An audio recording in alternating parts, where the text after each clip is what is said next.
Okay, turatangiye. Reka nange kwasuza kandi mbifurize amahoro y'Imana ho muri hirya no hino mu gihugu cy'u Rwanda. Abari mu majyepfo, amajyaruguru, iburasirazuba n'uburengera bwaryo. Twiyicariye ahantu twatembereye kugira ngo tuganire ku mateka, tuganire n'umusaza.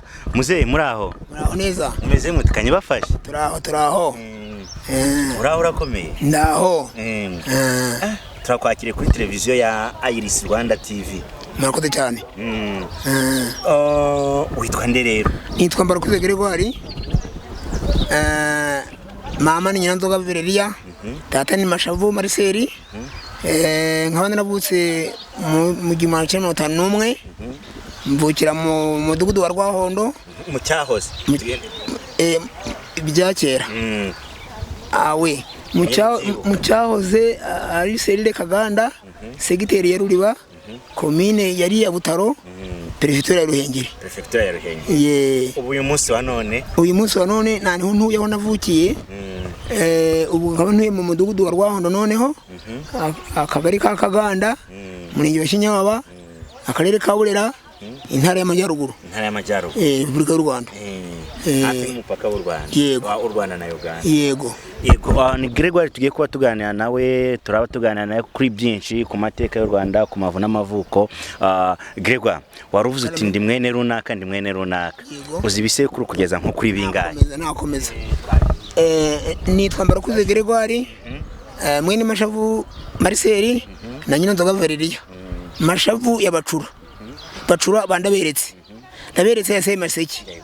Semaseke ya Mwishuzi ya Muvunyi ya Minyaruko. Minyaruko ya Nyamikenge. Tukaba twitwa Basindi, aho dukomoka ngo ni Kayenzi ka Gitaramo. Ugeze ku gisekuru cya munani. Ya. Kayenzi ka Gitaramo. Yego, ngo niyo basokuruza bakomoka. Ngo ushobora gusanga papa wawe na se wa papa wawe na se wa papa wawe na se wa papa wawe bafite n'inkomoko mu karere ka Burera. Yego, ariko twatuye muri Burera. Niko batubwiraga ba papa na ba nyine ngo usanze se nabaza sekuru nanjye nawe komeye ku babyeyi banje nibo bampaye nayo masekuru yose. Okay, ni Gregoire wavutse muri 51. Yego. Ugejeje imyaka hafi 75 ndakeka. Mfite 73. Ku myaka ya 73 ni 51 ubuzima bwari bumeze gute ukiri umwana? Wamenye kwambara inkweto ufite imyaka ingahe? Ese warimo wakangaye? Nkivuka nta nkweto bambaraga. Nicyo gihe cyacu dukura twakuraga tugenda n'ibirenge. Yego. Nta muntu wari wambaye inkweto uretse n'abantu bakuru ntibari bazifite. Ibyo icyo gihe mvuka n'ibyubu biratandukanye cyane. Yego. Iterambere ryari riki.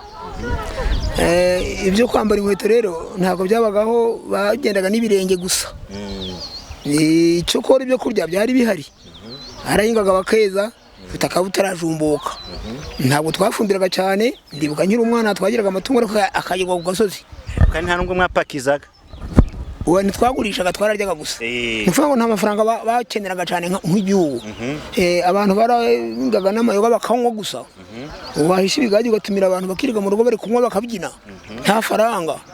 Imyaka yakwera ukarya gusa. Umwe ngo akenga gatuma undi ku kandi gasozi. Bakiriga baranywa gusa bakabyina nuko, ariko nta faranga ryari ririho. Hariho nk'ubujiji niko nabyita, kuko ubu turakora tugashakirira n'amasoko. Ikindi gitandukanye n'ibyubu ni uko ubuho bagiye batwigisha, leta turimo gitwigisha ukuntu twahinga n'ukuntu twakorora n'ukuntu kera bororaga amatungo ku gasozi zikigwa izigataye amasi. Ariko ubu nkiraje mu kiraro ukayororeramo ukayahira ubwatsi ikaguha ifumbire. Naya masuka mye kuntu yakorewe. None yafumbire ukarisubiza muri mukera. Kera rero twapfa kwihingira. Aho nkuriye twapfa kwihingira. Ubwo rero ibyo tubonye ibyo kurya gusa.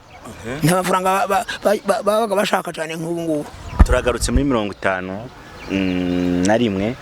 Watangiye ishuri ufite imyaka ingahe? Navuze 51, nanjye umwaka wa mbere mu mashuri ya Kaganda, aho ari Serire Kaganda, icyo gihe yitwaga Serire Kaganda. Natangiye amashuri mu mwaka wa mbere mu 58. Kimwe gacana 58 mfite imyaka 7. Ntangira umwaka wa mbere. Kugira ngo bagutangize ishuri. Yego. Ikimenyetso bakoraga kugira ngo ube wemere kujya mu ishuri. Bamenye ko imyaka kujya mu ishuri bafata ukuboko bakakuzamura gutya nka gutya bakabindo bageza hano kwakora hano bakamenya imyaka umaze ariko twebwe tuvuka bandikaga igihe kiricyo imyaka mfite niyo ariko barapimaga bakareba umuntu ugerenyeje kuja mu ishuri babiriye mu myaka 7 ubundi 6 bajaga mu ishuri bitewe nuko ujijutse bitewe nuko wakuze. Ubwo icyo gihe ni ndoro umuyobozi w'u Rwanda icyo gihe muri 51 hayoboraga umwami Mutara Rudahigwa. Yego ugeze mu ishuri rero ishuri byabaga bimeze gute dutembereze mu ishuri ko ari naho twibugere dutembera ishuri ry'ubu ngubu dutemberane amashuri yo muri 57 cyane 8. Yego kera mu ishuri twajya kwiga ku ishuri tukiga Igifaransa Kinyarwanda Icyongereza nta cyabagaho kuko na mbere i Rwanda rwabarwaga mu bihugu bivuga Igifaransa francophonie atari nk'ubu turi muri anglophone ni ukuvuga ngo Icyongereza twe ba kera ntacyo tuzi Igifaransa nicyo twigaga byabaga ari itegeko byo kukiga byo kuko no ku ishuri nta muntu wavugaga Ikinyarwanda no kureba gukora imibare ku kibaho wavugaga mu Gifaransa j'écris 3 je retiens 1 ngo ndabitsa ya naya je retiens 1 ni ukuvuga ngo niba uravuga ngo 3 fois 3 égale 9 nono wateranya imibare ukongera ukandika ngo hasigaye ndabitsa nono twakoraga mu Gifaransa gusa no kukigwara mu Gifaransa gusa twatara kwitangira saa moya tukabona n'abarimo twiga tugasohoka saa 4 tukaja muri recreation mu kiruhuko tugasubira mu ishuri tugataha saa 10 ariko bakoresha Igifaransa no ari mu ishuri ari hanze y'ishuri mu kigo wabaga uvuze Ikinyarwanda cyangwa cyacemewe kukivuga ariko mu ishuri kitemewe nono twaba turi mu ishuri ukandika koza ku kibaho marimo guraje mu kuja ku kibaho ukoza kwandika ukavuga mu Gifaransa nono waje gusaba uruhusa ugashira agatoki hejuru je demande la permission monsieur ndi gusaba uruhusa kavuga ati allez-y ugaragura ngo genda nono ukaja kwagarika cyangwa se kuri wese ukagaruka vuba mu minota baguhaye ukaza ukinjira ukicara bakigisha mu Gifaransa hanze bagasohoka hanze ku kibuga bakoresha Igifaransa bakoresha Ikinyarwanda n'Igifaransa Icyongereza ntaca gihari. Ubuzima rero ubuzima byo mwambaragamo mugeze mu ishuri ntebe mwitseragaho uko amashuri yarameze ese yararimo sima cyane yarimo sima nta sima yarimo nje nabanze kwigira mu mashuri asakaje birere amashuri twigiragamo mbere tugitangira mu mbere hamwe yarashakajwe birere andi bagakira imikenke ibyatsi by'igitwa imikenke kandi byose akaza amashuri nta mabati yarariho tugitangira mu mbere nta mabati yari ku mashuri noneho kwambara wambaraga ibyubonye nta uniforme ituma bakura ngo wambara ibyambari wambaraga ibyubonye cyokora ukabimesa sikuyo yari isanzwe ihari ariko nta uniforme ituma utaza ku ishuri wambaraga ibyo ababyeyi bakuboneye uko biri kose ariko bimeshe ariko hakoreshwa Igifaransa nkuko nabikubwiye twarigaga rero tugatakura saha twicara ku kirere twicara ku mabuye cyangwa bakarambika agati hejuru mu buyabiri no hirya biri tukicara ku biti bitambitse ku mabuye ntabwo ari intebe ntabwo zari zihari twicara ku ntebe ku biti birambitse ku mabuye. Tuzamukire ugeze mu wa 6 primaire ubuzima butangiye kumenya ubwenge ubwo mu wa 3 primaire wari ufite imyaka ingahe? Nageze mu wa 3 primaire ubwo ni 6e année primaire dukorera Igifaransa kuko icyo twamenyereye 6e primaire nageze mu 34 niga mu Kinyawawa ariko natangiye mu wa 4 Kinyawawa nize muri mashuri 3 wa mbere no wa 3 ikaganda mu cyoro serire kaganda nyine akagari kabayeho ubu byitwaga serire segiteri komine noneho intara perefegitura byitwaga intara byitwaga perefegitura rero indi wa mbere no wa 3 ikaganda mu wa 4 nza mu Kinyawawa no wa 5 no wa 6 bivuze ngo kaganda nubwo yabaye secondaire kuri uyu munsi wa none mu wa 5 no mu wa 4 no mu wa 5 ntihari hariho Kaganda hari afite amashuri 3 uwa kane tukaza kugira mu Kinyawawa kuko ari Kaganda tusa nabagiye mu kindi kiciro uwa kane wa 5 wa 6 byabaga ari kiciro nkuko byabyita umuntu avuye muri turako makaja mu mashuri 3 nyine ko kera amashuri 3 niyo yari diplome y'icyo gihe buri twatugiye mu ciciro cya kabiri niko nabyita none twigikaga Kinyawawa mu 61 32 33 ani skole niko babyitaga twatangiraga mu mwaka tukarangiza mu wundi yego rero uwa kane wa gatanu wa gatatu nagize mu Kinyawawa ndangiza uwa gatatu muri 34 yego urangije muri 34 icyo gihe amashuri wari uyasoje cyangwa warakomeje nari nyashoje ariko ndatsinda twatsindaga ntibatwemerere nyuma yaho nawe naje gutekinika mbona uburyo bwo kwiga niga amashuri 3 secondaire sinashobora gukomeza kubera ko mwatsindaga 6e primaire habemereye kuba mwakomeza kandi watsinze nje nkanye ndaguha urugero icyo gihe hari ku bwa Mutara wa gatatu rudarwa n'ubundi yego kugeza icyo 34 twageze mu bundi buyobozi yego byagenze bite kuva 58 ntangira mu wa mbere hayobora umwami nyine ubu ngubu Mutara Rudahigwa ariko none bigeze muri 60 gusa hazaho amashaka nukuvuga ngo icyo gihe ubuyobozi ubutegetsi bw'icyo gihe bwari ubwa gikoroni abazungu baraje bategeka yego bwa cami noneho bakabwira uko bayobora noneho bakabaho amoko habagaho ikintu bitaga icyo twitiraga muntu ubu cyitwaga ibuku noneho bandikagamo ubwoko umuntu bakandika ngo ni umututsi kugira ngo ahugeze bose bahita bamenya kuri umututsi niba rema ku cyangombwa cyawe cyitwiranga muntu y'ubu cyitwaga ibuku icyo gihe noneho bakandikaho umutwe bakongera bakandikaho umuhutu kugira ngo ayo moko akomeze kumenyekana ko atatu ubwo nicyo gihe bari batangiye gutanya abantu mbese nicyo gihe bari barashizeho ikintu bita prefecture yego hari serire hakabaho segiteri hakabaho komine hakabaho prefecture ariyo ntara y'ubu ubwo rero icyo gihe bamenyaga umuntu ngo n'uyu n'uyu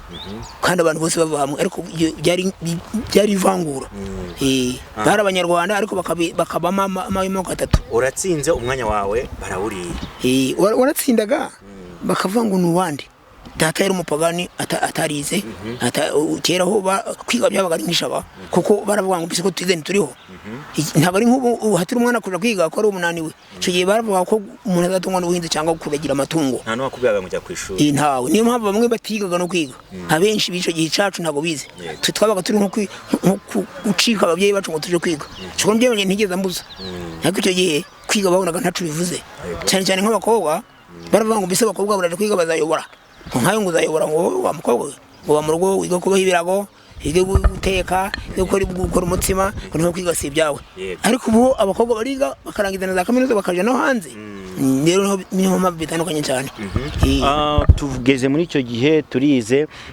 tugize gute umwanya wawe nsobanura ukuntu umwanya wawe ubundi bari bawuriye nyine waratsindaga kubera waba utazwi noneho hejuru bakavuga ati si n'uwandi noneho ya liste iriho abatsinze ariko icyo gihe ntabwo ariko byitwaga reba ngo amateka nyayo byitwaga bemerewe ntawatsindaga ni ukuvuga ngo ari uwo bemerewe kujya kwiga muri segonderi atari uko atsinze kuko abatsinze urumva ko batemererwaga nanjye uwanje baransibyaga kubera ko data yaratazwe baransibyaga kandi natsinze kuko nageraga amanota meza ariko bakagutsibya bagashyiramo umuntu uwo bazi ni ukuvuga ngo minisitiri Nsakarije icyo gihe minisitiri Nsakarije nawe ushinzwe uburezi uvuka muri Gisenyi we yashiragamo abantu be azi ko yigeze no kubivuga kuri radio ngo mbese ngo umuntu ngo nabanziranye n'umuntu ngo nabone umunyeshuri naba ndi minisitiri abaranye ntibige ntabwo bagendera ku manota icyo gihe ntabwo ari nk'ubu umuntu atsinda uwo ari wese akiga yaba afite sukize yaba afite sukini ubu bariga ariko kera icyo gihe bandika ngo liste yabemerewe niko bandikaga no ku liste yaje liste yabemerewe kujya kwiga muri segonderi ntabwo bandika ngo liste yabatsinze uratsinze geze mu mashuri yisumbuye nicyo bitaga Sariburani wari utangiye Sarayi Sarizaje nyuma yanje Sarizaje nyuma yanje ubwo wakomereje he njewe naratsinze njya kwiga ibyumba bigeze nyuma sinashobora gukomeza Frere Manswe niwe wari utegeka icyo gihe nanone icyo gihe wageraga amanota icyo gihe amanota yabaga ari nk'amakeya ntibakemere no kudubura ntabwo ari nk'ubu bavuga ati wenda subiramo dubure turebe kwijo gero nta gutyo iyo watsindwaga barakubwashenyo kugenda waretaga uje guhinga ibirayi yego yangiye gusatira ubwo ico gihe cacu wari ufite amashuri atatu yabaga akomeye washobora akarwanya akagera mu mwaka wa gatandatu niyo yitwa diplome y'icyo gihe abarangiza mu gatatu bajaga mu biro bagakora ubwo warangije muri amashuri atatu yisumbuye hari mu mwaka ariko ni nyuma kuko nyuma nabanje kwicara mu rugo gatoya noneho ni hari 73 tugeze muri 73 yego icyo gihe tugeze ku ngoma ya president yego kuko amaze kuva ubwo bukoroni haba muri 1960 haje amasaka hazaho ishaka rya unari haze bagita ngo ry'abatutsi hazaho aprosoma hazamo hazamo redetwa hazamo na parimehutu undi abahutu bagira amashaka abiri aprosoma na parimehutu noneho nyuma ayo mashaka amaze kujyaho ubwo nukuvuga ngo bashakaga kwigobotora ubutegetsi bwa cami icyo gihe rero imbere abakoroni bakiriho baravuga ngo umuntu ukwiye kuyobora n'umututsi.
Abandi twiganye rero abenshi barapfuye hari n'undi witwa Kanama Jivency yari Rosanseri mu cyahoze ari komine Butaro nakone bera afite amashuri ayo mashuri nakubwiye niyo twaba dufite nabo icyo gihe bose afite amashuri atatu abanza babonaga akazi kuko nta bandi badiplome bari bariho nawe yapfuye muri iyi minsi yashize Kanama Jivency yari Rosanseri wa komine Butaro uwo twakwita ubu ushinzwe abaturage ushinzwe barura ry'abaturage.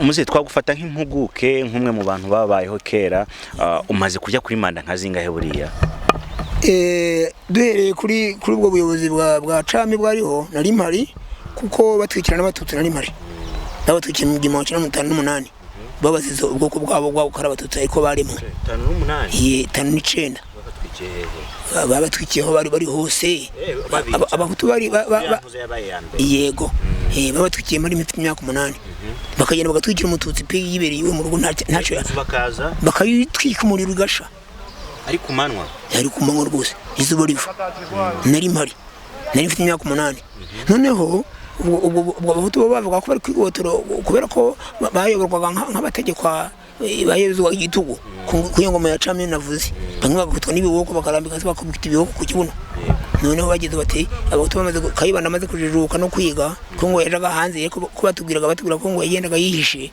kugira ngo aje hanze ubundi akagenda mu magunda bakamutsiramo akagera hanze kuri ubwo buryo noneho abahutu rero bo kubera iyo parlementaire imaze kujyaho nakuye ko hari Ronari na Parimutu na Reditwa ayo mashaka niyo yahanganaga abahutu ariko bashaka gutegeka nabo ngo bagire ubutegetsi noneho bamaze gushira iyo Parimutu ni kuvuga ko itari ishaka ko abatutsi bakomeza kuyobora noneho bamaze niho hagiyeho rero Repubulika ya mbere ariko babandaho y'agateganyo iyoborwa na Mbonyumutwa Dominiko uvuka Igitarama mbere yuko twigenga yego habanje Dominiko Mbonyumutwa ayobora umwaka umwe cyariho yarapfuye Mbonyumutwa Dominiko yarapfuye yaravuga Igitarama yapfuye muri biriya bihe bishize by'intambara ngira ngo ntawe uhari none Mbonyumutwa Dominiko ayobora umwaka umwe kuva muri 1961 ubwo icyo gihe niwe kuko tutuye mu 59 niwe amateka tuvuga ko yabaye president wa mbere w'u Rwanda yego none abatutsi bagiye hanze ijya no hino niyihe ni kwa gutwikirwa bamwe baratwikirwaga bakagenda icyo gihe barameneshejwe barahunga bamwe baje Tanzania abandi baje Uganda abandi baje muri Kongo none ubwo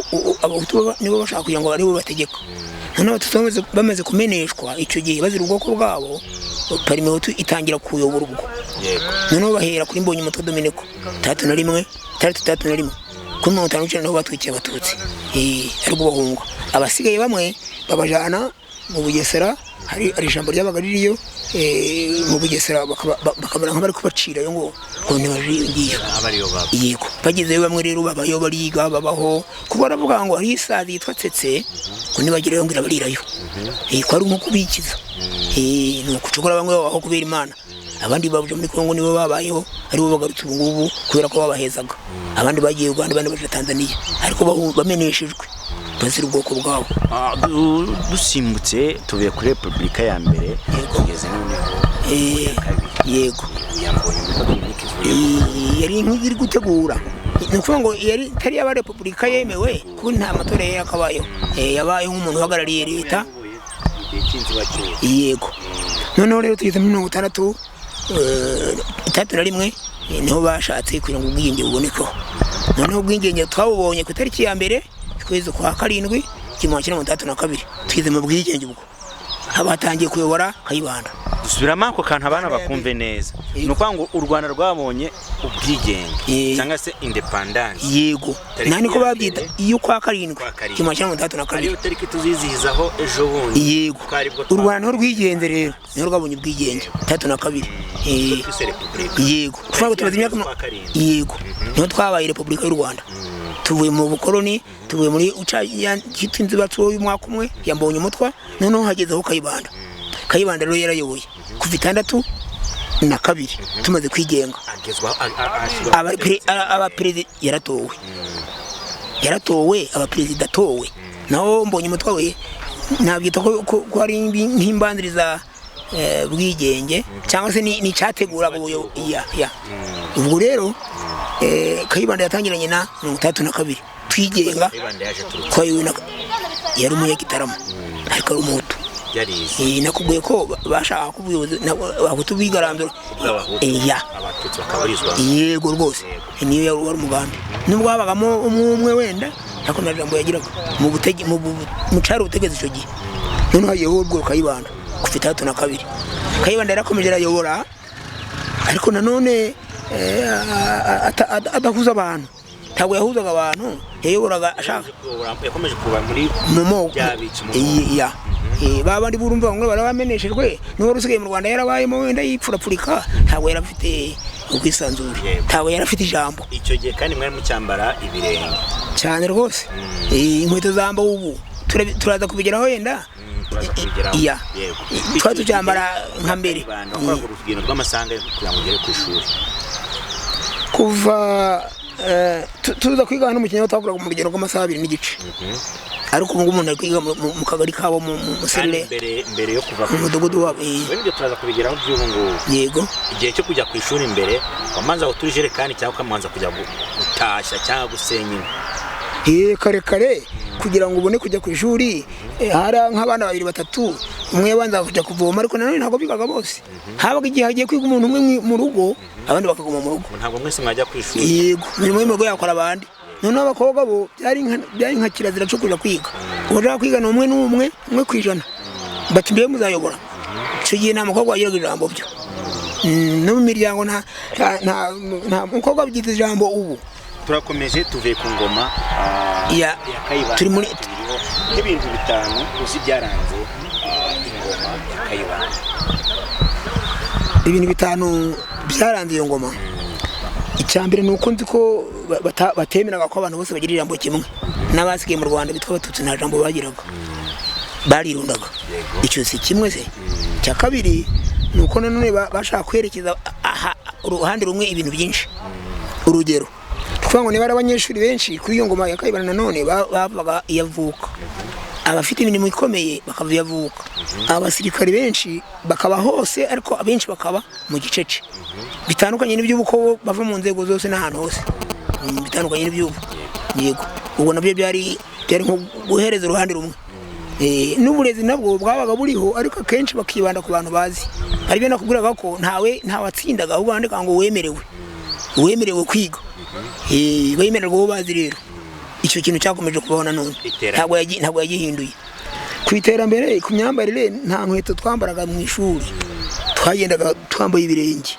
Inkweto zije kuri leta turimo niho habaye isuku igaragara koko. Icyo gihe nta nkweto zabagaho ntazo. Turakomeje noneho tugeze Repubulika ya ubwo ni ya kabiri. Yego iyo turimo ya Kayibanda.